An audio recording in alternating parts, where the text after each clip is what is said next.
अस्सलाम वालेकुम। मैं उम्मीद करता हूँ कि आप लोग खैरियत आफियत के साथ होंगे। अल्लाह ताला हम सबको अपने हिफ्ज़ व ईमान में रखे। आज हम लोग केमिस्ट्री 9th क्लास का लेक्चर नंबर 6 पढ़ने जा रहे हैं, जिसमें हम लोग कंपाउंड और मिक्सचर के बारे में डिस्कस करेंगे। तो हमारा जो आज का टॉपिक है वो होगा कंपाउंड एंड मिक्सचर। हम कंपाउंड और मिक्सचर के बारे में आज डिटेल में देखेंगे कि कंपाउंड और मिक्सचर में क्या डिफरेंस होगा। ठीक है, कंपाउंड और जो मिक्सचर है उनकी डिफरेंट टाइप्स को आज हम लोग डिस्कस करेंगे। तो आइए चलते हैं अपने टॉपिक की तरफ। हमारा जो मेन पहले डेफिनेशन आएगी वो है कंपाउंड की। कंपाउंड का जो टॉपिक है वो आपको पेज नंबर 7 पर जो वैलेंसीज का टेबल है इसके नीचे एक पैराग्राफ आपको नजर आ रहा होगा जिसपे कंपाउंड की हेडिंग गिवन है। इसकी फर्स्ट 2 लाइंस में आपको इसकी डेफिनेशन मिल जाएगी और इसके आगे फर्दर इसकी एक्सप्लेनेशन है एंड देन एग्जांपल्स और फिर इसकी टाइप्स। तो आइए चलते हैं, पहले हम इसकी डेफिनेशन को समझते हैं कि कंपाउंड जो है इसकी डेफिनेशन है क्या। कंपाउंड जो है ना, एक्चुअली जब दो या दो से ज्यादा एलिमेंट्स केमिकली कंबाइन हो जाते हैं तो ये एक कंपाउंड बना देते हैं। ओके, यानी जब दो या दो से ज्यादा एलिमेंट्स आपस में कंबाइन होंगे, केमिकली का मतलब है ड्यूरिंग अ केमिकल रिएक्शन, किसी भी केमिकल एक्टिविटी के दौरान जब वो आपस में केमिकली कंबाइन होते हैं तब वो कंपाउंड बना देंगे। और कंपाउंड बनाने के लिए एक छोटी सी कंडीशन होगी कि जो भी कंपाउंड बनाना होगा इसके लिए इन्हें एक फिक्स्ड रेशियो के अंदर कंबाइन होना पड़ता है बाय मास। तो यहां से हम कंपाउंड की जो डेफिनेशन है वो कुछ इस तरह से भी बना सकते हैं कि compound is a substance made up of 2 और more elements chemically combined together in a fixed ratio by मास। अब हमें इस DeFi help of different examples, जैसे मैंने अभी बताया कि जब दो या दो से ज्यादा एलिमेंट्स केमिकली कंबाइन होते हैं तो इनके कंबाइन होने के ऊपर कंपाउंड प्रोड्यूस हो जाता है, लेकिन इसमें एलिमेंट्स जो होंगे इनका एक स्पेसिफिक रेशियो के अंदर कंबाइन होना बहुत ज्यादा जरूरी होता है बाय मास। मास मतलब एटम जो है इसका एक प्रॉपर्टी होती है जिसे हम एटॉमिक नंबर कहते हैं और एक और प्रॉपर्टी होती है जिसे हम एटॉमिक मास कहेंगे। तो जो मास की यहाँ पर वो बात कर रहा है वो एक्चुअली इसके मास नंबर की बात कर रहा है कि ये मास नंबर के लिहाज से केमिकली कंबाइन होंगे इन अ फिक्स्ड रेशियो। हम एग्जांपल ले रहे हैं। एग्जांपल हमारी स्क्रीन पर आपको कार्बन डाइऑक्साइड गैस की नजर आ रही होगी कि कार्बन डाइऑक्साइड गैस ये तब बनेगा जब एक कार्बन और दो ऑक्सीजन आपस में अटैच होते हैं, तब जाकर कार्बन डाइऑक्साइड गैस बनती है। अब इसमें अगर मुझे कार्बन डाइऑक्साइड गैस बनानी है तो कार्बन और ऑक्सीजन को एक फिक्स्ड रेशियो के अंदर कंबाइन करना होगा। ठीक है, जैसे कि फॉर एग्जांपल अब कार्बन जो है इसका एटॉमिक मास 12 होता है। ठीक है, ये आप अपनी स्क्रीन पे देख सकते हैं टेबल के अंदर मैंने इसकी कैलकुलेशन की हुई है कि कार्बन का एटॉमिक मास 12 होगा जबकि ऑक्सीजन का एटॉमिक मास जो है वो 16 होता है। लेकिन इस मॉलिक्यूल के अंदर there are 2 atoms of oxygen. Atoms जो हैं वो ऑक्सीजन के दो हैं यहाँ पर। तो चूंकि 16 एक एटम का मास है तो मुझे 2 से मल्टीप्लाई करना होगा बिकॉज कार्बन डाइऑक्साइड गैस के फॉर्मूले में 2 ऑक्सीजन यूज हो रहे हैं, इसलिए जब मैं इसे 2 से मल्टीप्लाई करूंगा तो मेरे पास 32 आ रहा है। यानी कि बाय मास मेरे पास जो रेशियो बनेगी वो 12:32 होगी। और अगर मैं इसको सिंपलीफाई करता हूं तो सिंपलीफाई करने के लिए मुझे इसको 4 के टेबल में डिवाइड करना होगा क्योंकि ये दोनों वैल्यूज 4 के टेबल पर कैंसिल हो जाती हैं, जिससे मेरे पास सिंपल जो रेशियो प्रोड्यूस होगी वो होगी 3:8। अब 3:8 यानी कार्बन और ऑक्सीजन को मुझे 3:8 के हिसाब से मिलाना होगा, तभी मेरे पास ये compound carbon dioxide gas produce होगी। अगर मैं ये रेशियो चेंज कर देता हूं, जैसे फॉर एग्जांपल अगर मैं 3 की बजाय 3 और रेशियो 8 की बजाय 4 कर देता हूं तो मेरे पास कार्बन डाइऑक्साइड गैस प्रोड्यूस नहीं होगा बल्कि मेरे पास कार्बन मोनोऑक्साइड गैस प्रोड्यूस हो जाएगी जिसका फॉर्मूला सिर्फ CO होगा। तो इसका मतलब ये हुआ कि अगर मैंने रेशियो चेंज कर दी तो मुझे मेरा डिजायर्ड कंपाउंड नहीं मिलेगा।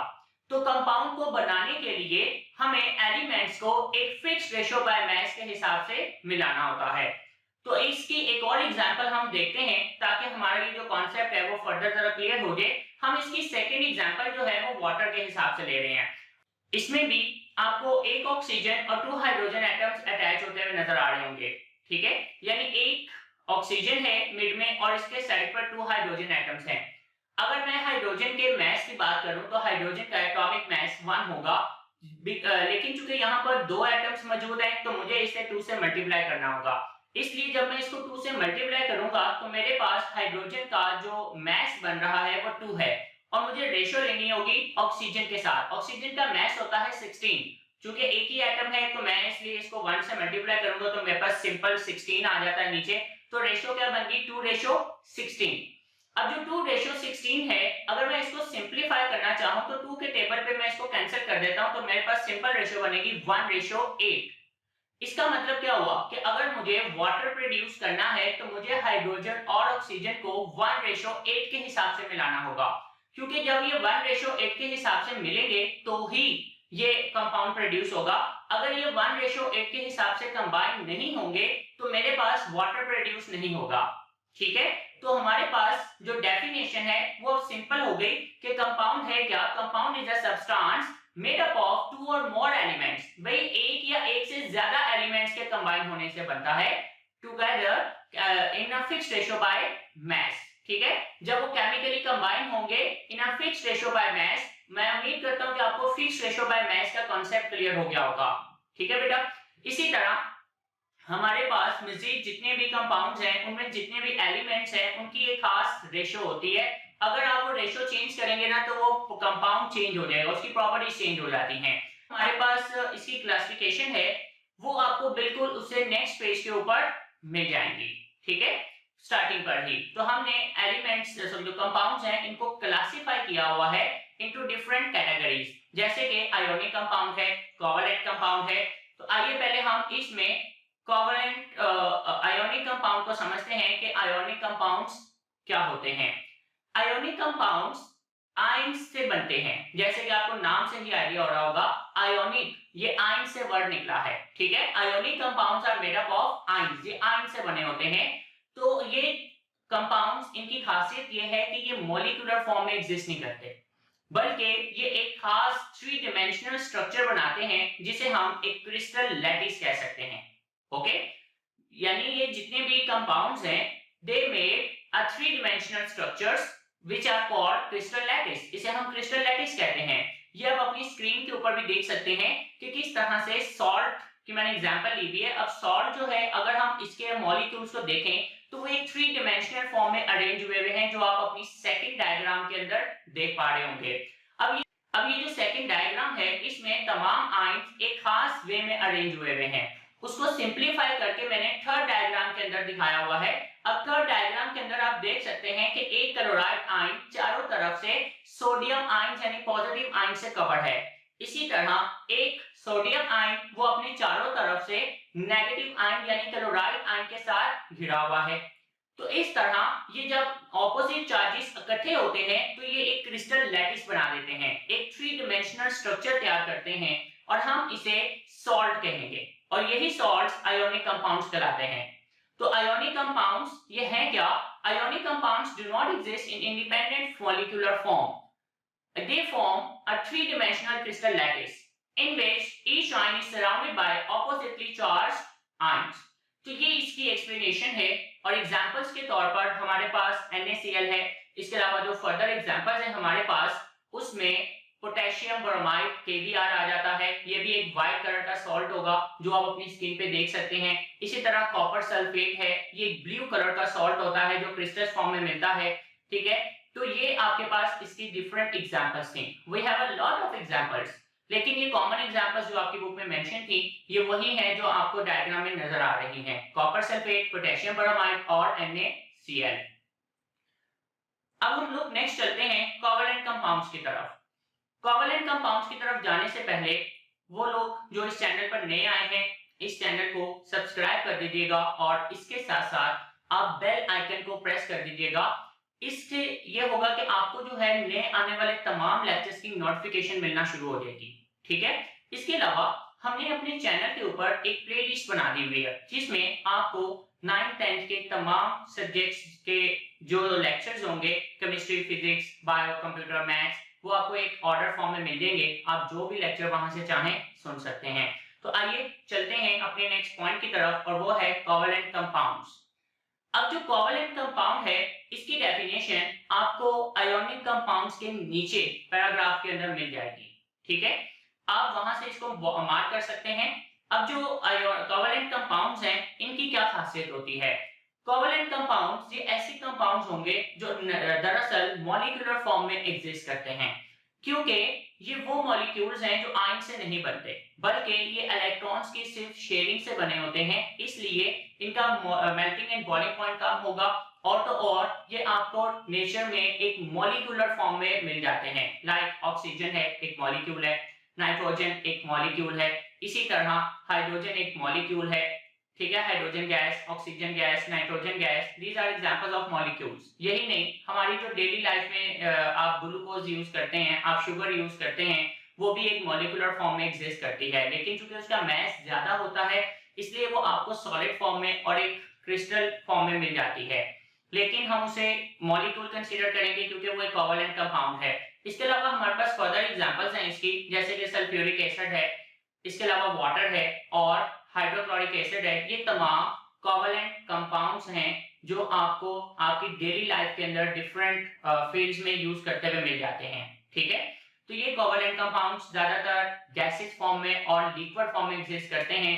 There are rare molecules which are found in solid. ठीक है, और उसमें से जो सबसे कॉमन है वो है शुगर, ग्लूकोज। तो ये कोवैलेंट कंपाउंड्स थे। अब हमारे पास जो नेक्स्ट पॉइंट है वो है, अब जो मिक्सचर है, मिक्सचर की डेफिनेशन ये आपको उसी पेज के ऊपर लास्ट पैराग्राफ में मिल जाएगी कि मिक्सचर की डेफिनेशन जो है वो आपको फर्स्ट 2 लाइंस के अंदर मिलेगी। ठीक है, इसके बाद लास्ट पे इसकी दो टाइप्स हैं, होमोजेनियस और हेटेरोजेनियस मिक्सचर, उसके भी शॉर्ट क्वेश्चंस बोर्ड में आते हैं। मिक्सचर का अलग से शॉर्ट क्वेश्चन आपको आ सकता है। तो ये डेफिनेशंस आपके सामने आपको स्क्रीन पे नजर भी आ रही होंगी, यहाँ से आप इसको मार्क कीजिएगा और इसके साथ साथ यहीं से आपकी इसकी लर्निंग होगी। अब आप इसको समझते हैं कि मिक्सचर है क्या। मिक्सचर जो है, मिक्सचर की खासियत क्या होगी कि ये जब दो या दो से ज्यादा एलिमेंट्स आप या कंपाउंड्स फिजिकली कंबाइन करते हैं, उन्हें मिक्सअप करते हैं, और वो भी किसी बिना फिक्स्ड रेशियो के, तो हम इसे मिक्सचर कहेंगे। अब मिक्सचर के अंदर उसने आपको दो बातें समझाई हैं। नंबर 1 कि दो या दो से ज्यादा एलिमेंट्स या कंपाउंड्स आप मिक्सअप करेंगे फिजिकली। फिजिकली मतलब उन्हें केमिकली कंबाइन करने की जरूरत नहीं है, आपको किसी केमिकल रिएक्शन करवाने की जरूरत नहीं है। और दूसरी बात जो उसने की है वो है विदाउट फिक्स्ड रेशियो, बिना किसी फिक्स रेशियो के। जैसे कंपाउंड को बनाने के लिए हमें एक फिक्स्ड रेशियो के अंदर एलिमेंट्स को मिलाना जरूरी था, लेकिन मिक्सचर के अंदर हमें किसी भी खास तरह की रेशियो की जरूरत नहीं है। जैसे फॉर एग्जांपल आप स्क्रीन पे देख सकते हैं कि मेरे पास एक बीकर में पानी है और इसमें मैं थोड़ा 1 चम्मच सॉल्ट डाल रहा हूं। अब मैं उसको मिक्स करूंगा, वो मिक्सचर बन जाएगा। अगर मैं इसमें से पानी की क्वांटिटी कम कर दूं और सॉल्ट 1 स्पून ही यूज कर लूं तो वो भी मिक्सचर है, और अगर मैं इसमें 2 स्पून ऐड कर देता हूं तो भी वो मिक्सचर कहलाएगा। मींस कि मुझे कोई यहां फिक्स्ड रेशियो की जरूरत नहीं है। ओके, तो इसलिए हम सिंपल इसकी डेफिनेशन कुछ इस तरह से लिख सकते हैं कि when 2 or more than 2 elements, जब दो या दो से ज्यादा एलिमेंट्स और कंपाउंड्स मिक्स अप फिजिकली, जब वो मिक्स अप होंगे physically without any fixed ratio. ठीक है, जब वो किसी फिक्स्ड रेशियो के बगैर आप उन्हें मिक्स कर देंगे, दे फॉर्म मिक्सचर, ये मिक्सचर बना देते हैं। तो ये इसकी डेफिनेशन थी। अब हमारे पास जो मिक्सचर है इसकी डिफरेंट टाइप्स भी हैं। ठीक है, अब one by one in types को हम लोग समझते हैं कि वो टाइप्स कौन सी हैं। सबसे पहले हम इसमें होमोजेनियस टाइप को देखेंगे। मैंने अभी बताया कि ये आपको उसी पेज पर लास्ट में टाइप्स मिल जाएंगी। ठीक है, अभी हम आगे देखेंगे भी, आपको वहां से आइडिया हो जाएगा कि ये डेफिनेशंस कहां लिखी हुई हैं। तो आइए देखते हैं होमोजेनियस मिक्सचर। होमोजेनियस, होमो का मतलब होता है सेम, यानी एक ऐसा मिक्सचर जिसकी कंपोजिशन सेम होगी, हम इसे होमोजेनियस मिक्सचर कहते हैं। एक ऐसे मिक्सचर में खासियत ये होती है कि आप इसके कंपोनेंट्स को आइडेंटिफाई नहीं कर सकते कि ये किन किन चीजों से मिलकर बना हुआ है। ठीक है, जैसे फॉर एग्जांपल आप पानी में नमक डाल दें और उसको अच्छे से मिक्स कर दो। अब मिक्स करने के बाद आप इसमें ये नहीं जस्टिफाई कर सकते कि इस पानी में नमक है या नहीं है, जब तक आप उसे टेस्ट नहीं करते, क्योंकि बिना टेस्ट किए आपको जस्टिफाई करना मुश्किल है, क्योंकि वो एक होमोजेनियस मिक्सचर बन चुका हुआ है, आप उसके कंपोनेंट्स को आइडेंटिफाई नहीं कर सकते। तो एक ऐसा मिक्सचर जिसकी एक यूनिफॉर्म कंपोजिशन बन जाती है, हम उसे होमोजेनियस मिक्सचर कहेंगे। तो इसकी डेफिनेशन कुछ इस तरह से होगी, mixtures that have a uniform composition throughout are called homogeneous mixtures. For example, air, gasoline, ice cream, ये आपके पास डिफरेंट एग्जांपल्स हैं। अब एयर आप अपने सराउंडिंग में चारों तरफ देखते हैं, आपको एयर के अंदर hydrogen, oxygen, nitrogen, argon, carbon dioxide gas, ये तमाम गैसेस का ये एक मिक्सचर है। लेकिन आप एयर में ये देख के नहीं बता सकते कि कौन सी ऑक्सीजन है, कौन सी कार्बन डाइऑक्साइड गैस है और कौन सी नाइट्रोजन गैस है। मींस कि आप उन्हें देखकर उनको कंपोनेंट्स को आइडेंटिफाई नहीं कर सकते। तो ये एक बेस्ट एग्जांपल है होमोजेनियस मिक्सचर की। इसी तरह गैसोलीन, पेट्रोलियम, ठीक है, आप उसके अंदर देख सकते हैं, आपकी स्क्रीन के ऊपर भी एक ब्लैक कलर का विस्कस लिक्विड होता है। अब इसमें कई तरह के कंपाउंड्स डिसॉल्व हैं। इसमें गैसेस के इसके अंदर पेट्रोल, डीजल, केरोसिन ऑयल, ये तमाम चीजें इसमें मिक्स हुई हुई हैं। लेकिन आप इसे देखकर उसे आइडेंटिफाई नहीं कर पा रहे होंगे कि इसमें से कौन सा पेट्रोल है, कहां पर डीजल है, कहां पर केरोसिन ऑयल है, क्योंकि ये एक होमोजेनियस मिक्सचर है। इसी के साथ आपको सेकंड डायग्राम में आइसक्रीम नजर आ रही होगी, ठीक है, उसकी मिक्सिंग कि इसके अंदर भी आपको तमाम कंपोनेंट्स एक स्पेसिफिक यूनिफॉर्म कंपोजिशन में नजर आ रहे होंगे। अब वो जो यूनिफॉर्म कंपोजिशन है वो ये है कि ये एक होमोजेनियस मिक्सचर की निशानी है, ठीक है। इट्स अ होमोजेनियस मिक्सचर क्योंकि आप आइसक्रीम बनाते हुए इसमें कई तरह के इंग्रेडिएंट्स को मिक्स करते हैं, लेकिन आइसक्रीम जब तैयार होती है तो आप उनके इंग्रेडिएंट्स जो हैं उन्हें पहचान नहीं सकते। तो ये एक होमोजेनियस मिक्सचर कहलाता है। तो होमोजेनियस मिक्सचर में उम्मीद करता हूं कि आपको ये अच्छे से समझ आ गई होगी डेफिनेशन और इसके एग्जांपल्स भी। अब हम लोग इससे आगे नेक्स्ट चलते हैं। जो इसकी नेक्स्ट टाइप है वो है हेटेरोजेनियस मिक्सचर। हेटेरोजेनियस मिक्सचर ये बिल्कुल लास्ट पर आपको मिलेगी, लास्ट 2 लाइंस में डेफिनेशन है और इसी के ऊपर होमोजेनियस मिक्सचर की भी डेफिनेशन गिवन है विद एग्जांपल्स। अब हम देखते हैं कि हेटेरोजेनियस जो मिक्सचर है ये है क्या। हेटेरोजेनियस का मतलब क्या होगा? हेटेरोजेनियस हम कहते हैं डिफरेंट, यानी जिसकी कंपोजिशन जो है वो सेम ना हो, यूनिफॉर्म ना हो। तो एक ऐसा मिक्सचर जिसको आप देख के ही बता सकते हो कि इसमें कौन-कौन से कंपोनेंट्स मौजूद हैं, तो इसकी यूनिफॉर्म कंपोजिशन नहीं होगी और हम एक ऐसे मिक्सचर को हेटेरोजेनियस कहते हैं। हेटेरो का मतलब होता है डिफरेंट, ओके। तो इसकी डेफिनेशन क्या होगी?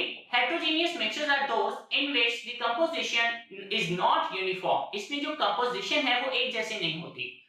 Throughout is called heterogeneous mixture। Examples क्या हैं इसकी? सॉइल है, रॉक है, वुड है।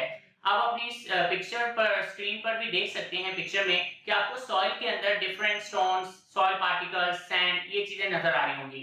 अब इसका मतलब क्या हुआ कि ये एक हेटेरोजेनियस मिक्सचर है। ये मिक्सचर तो कहलाएगा, लेकिन आप इसके कंपोनेंट्स को इजीली आइडेंटिफाई कर पा रहे हैं कि इसमें से स्टोन्स कौन से हैं, सॉइल कौन सी है, सैंड कहां पर है, तो वो आप इजीली इसको आइडेंटिफाई कर लेंगे। तो ये एक हेटेरोजेनियस मिक्सचर है। अब दूसरी तरफ आपको वुड की पिक्चर नजर आ रही होगी। अब आप ये सोचेंगे कि वुड कैसे एक हेटेरोजेनियस हो सकता है। एक्चुअली जो वुड है, इस वुड के अंदर इसे हेटेरोजेनियस मिक्सचर कुछ इस तरह से बनाया जाता है क्योंकि इसमें डिफरेंट जगहों पर वाटर के कंटेंट डिफरेंट होते हैं। इसके मुख्तलिफ पोर्शंस में जो वाटर कंटेंट है वो एक जैसा नहीं होता, ठीक है, सेम नहीं होता। इस वजह से हम इसे हेटेरोजेनियस मिक्सचर की एग्जांपल बना देते हैं क्योंकि इसमें through out water content same नहीं है। तो इस तरह वुड भी एक हेटेरोजेनियस मिक्सचर की एग्जांपल में आ जाती है। तो ये हमारे पास हेटेरोजेनियस मिक्सचर थे। अब हमारे पास एक और बात कि जो मिक्सचर्स होते हैं हम इन्हें सेपरेट कर सकते हैं with the help of different methods, जबकि कंपाउंड्स को आप फिजिकली सेपरेट नहीं कर सकते। उसे सेपरेट करने के लिए आपको एक केमिकल रिएक्शन परफॉर्म करना होगा। आप उन्हें कंपोनेंट्स के अंदर केमिकली सेपरेट कर पाएंगे, लेकिन मिक्सचर जो है इसे हम डिफरेंट फिजिकल मेथड्स के जरिए भी सेपरेट कर सकते हैं। तो ये मिक्सचर की एक खासियत होगी। तो आइए हम देखते हैं कि किस तरह से हम मिक्सचर को डिफरेंट कंपोनेंट्स में सेपरेट कर सकते हैं। तो उसमें जो पहला मेथड है हमारे पास वो है एवेपोरेशन, ठीक है। अब अपनी स्क्रीन पे देख सकते हैं कि अगर मैंने वाटर और सॉल्ट को मिक्स कर दिया है आपस में, और वाटर और सॉल्ट जब मिक्स हो गए हैं तो इनके मिक्स होने पर एक सॉल्यूशन तैयार हो गया, एक मिक्सचर तैयार हो गया। अब मैंने क्या किया कि इस सॉल्यूशन को, इस मिक्सचर को एवेपोरेट करना शुरू कर दिया। मैं इसमें से तमाम वाटर एवेपोरेट करूंगा, उसे कंडेंस करके फिर से लिक्विड फॉर्म में इकट्ठा कर लूंगा, जबकि उस बर्तन के अंदर फाइनली वो सॉल्ट बाकी रह जाएगा जो मिक्स मैंने किया था, जो आप साथ डायग्राम में भी देख सकते हैं। ठीक है कि फाइनली वहां से सारा पानी इवेपोरेट हो चुका है और उसके दूसरी तरफ आपको सिर्फ सॉल्ट नजर आ रहा है, जबकि पानी जो है उसमें से इवेपोरेट हो चुका है। तो ये पहला मेथड है इवेपोरेशन, जिसकी मदद से आप मिक्सचर को सेपरेट कर सकते हैं उसके कंपोनेंट्स के अंदर।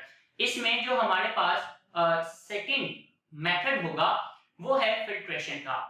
आप अगर दो कंपोनेंट्स हैं वो हेटेरोजेनियस हैं तो आप उसे इजीली फिल्टर कर सकते हैं। जैसे फॉर एग्जांपल अगर आप वाटर और सैंड को मिक्स कर दें तो आप फिल्टर पेपर की मदद से या फिर किसी और सोर्स से आप वाटर को फिल्टर कर सकते हैं। आप कोई ऐसी चीज यूज कर लें जिसमें से सैंड क्रॉस ना होती हो, गुजर ना पाए, तो आप जब उसमें से देखेंगे तो पानी नीचे से गुजर जाएगा और ऊपर क्या रह जाएगी, सैंड, जैसे आप अपनी डायग्राम में भी देख सकते हैं। तो फिल्ट्रेशन जो है वो एक हमारे पास सेकंड मेथड है जिसे हम मिक्सचर को सेपरेट कर सकते हैं। थर्ड मेथड है हमारे पास मैग्नेटाइजेशन। मैग्नेटाइजेशन जो है इस टेक्निक के अंदर हम उन तमाम कंपोनेंट्स को सेपरेट कर सकते हैं जिसमें मैग्नेट की तरफ अट्रैक्ट होने की एबिलिटी हो। जैसे फॉर एग्जांपल अगर मैं कुछ लोहे के पार्टिकल्स लेकर, आयरन पार्टिकल्स, अगर इसको मैं किसी सैंड में मिक्स कर देता हूं या फिर इसको मैं किसी और कंपाउंड में मिक्स कर देता हूं, तो मैं इसको सेपरेट करना चाहूंगा तो क्या करूंगा, एक मैग्नेट लूंगा, मैग्नेट उन तमाम आयरन पार्टिकल्स को अपनी तरफ अट्रैक्ट कर लेगा जिससे वो इजीली सेपरेट हो जाते हैं। तो मैग्नेटाइजेशन जो है is another method to separate mixture into its components. And fourth one जो मेथड है वो है डिस्टिलेशन। अगर आपने डिफरेंट मिक्सचर्स जो हैं, डिफरेंट लिक्विड जो है उन्हें मिक्स कर दिया है और आप चाहते हैं कि आप उन्हें सेपरेट कर दें इनटू डिफरेंट कंपोनेंट्स, तो आप उसे सेपरेट कर सकते हैं। वो कैसे, उनको एवेपोरेट करवा दें। जैसे जैसे वो एवेपोरेट होते हैं उनका डिफरेंट बॉइलिंग पॉइंट होगा, वो अपने अपने बॉइलिंग पॉइंट रेंज पर आने पर वो वहां से सेपरेट होंगे और वेपर्स बन के बाहर निकल जाते हैं। फिर आप उन वेपर्स को कंडेंस करके उन्हें दोबारा से कलेक्ट कर सकते हैं। इस तरह से भी आप लिक्विड्स को डिफरेंट कंपोनेंट्स में सेपरेट कर सकते हैं। यही टेक्निक डिस्टिलेशन जो है ये वो टेक्निक है जो आप पेट्रोलियम की सेपरेशन में इस्तेमाल करते हैं। तो ये आज का हमारा टॉपिक था, कंपाउंड और मिक्सचर। मैं उम्मीद करता हूं कि आपको ये टॉपिक अच्छे से समझ आ गया होगा। ठीक है, और अगर इसमें कोई सी किस्म की कोई कंफ्यूजन होती है, कोई डिफिकल्टी होती है तो आप मुझे कमेंट्स में पूछ सकते हैं। और इसके अलावा हमारा जो ये चैनल है इसको आप सब्सक्राइब कर दीजिएगा और बेल आइकन को भी प्रेस कर दीजिएगा ताकि नए आने वाले लेक्चर्स की आपको नोटिफिकेशन मिलती रहे। मुझे इजाजत दें, अल्लाह हाफिज।